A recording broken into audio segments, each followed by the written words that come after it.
Hi, this is Dr. Madhu Grover from the Division of Gastroenterology and Hepatology at Mayo Clinic in Rochester, Minnesota.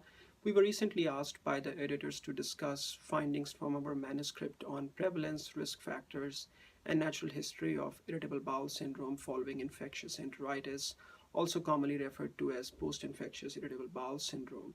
So this entity was originally described by Chaudhry and Trulov in 1950s, and over the last 2 decades, there have been a significant number of epidemiological studies in this area. We conducted a systematic review and meta-analysis and included 45 cohort studies that provided risk estimates of post-infectious IBS. And upwards of 21,000 patients were included in this meta-analysis.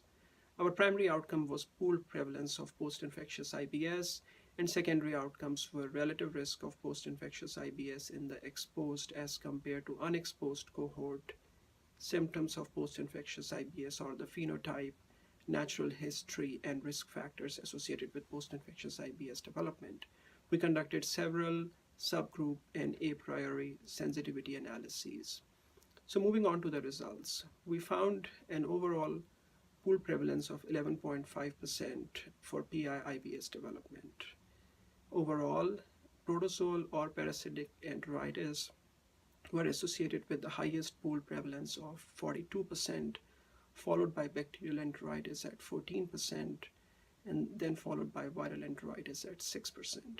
When we looked at studies within 12 months or beyond 12 months from infection, the pool prevalence estimates did not vary. However, for viral enteritis, beyond 12 months, the overall pool prevalence became statistically non-significant.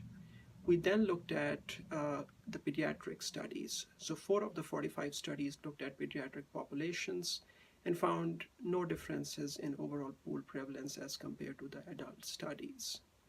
We were then interested in the relative risk, which is risk in exposed compared to unexposed, and found a 4-fold higher risk for PI-IBS development overall.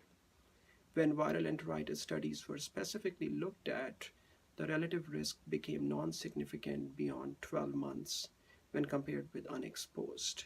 Overall, also, the risk declined from 4-fold to 2.3-fold, but still remains statistically significant.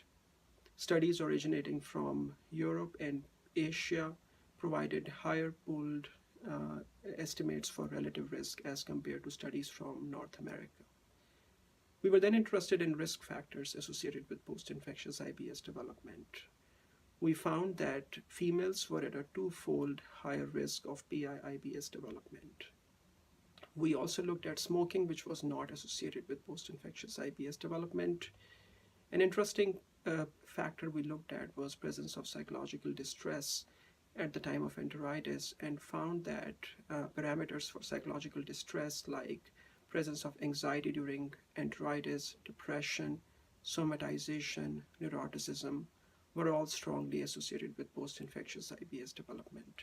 We also looked at symptoms during enteritis and found that presence of abdominal pain, diarrhea lasting more than 7 days, bloody stool, and antibiotic use was associated with post-infectious IBS development.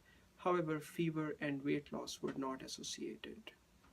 13 of the 45 studies included in this meta-analysis looked at the phenotype of post-infectious IBS, and we concluded that in 46% of patients, IBS mixed was the most common phenotype, followed by 40% for IBS diarrhea, and the least prevalent phenotype was IBS constipation.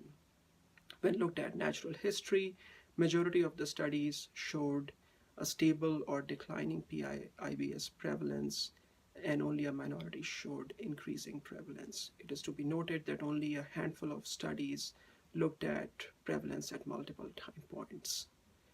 So this meta-analysis is large and it includes a significant number of patients, and hence allows us to conclude on several epidemiological aspects of PI-IBS, which can be helpful for future research looking at mechanisms as well as for clinical care of patients.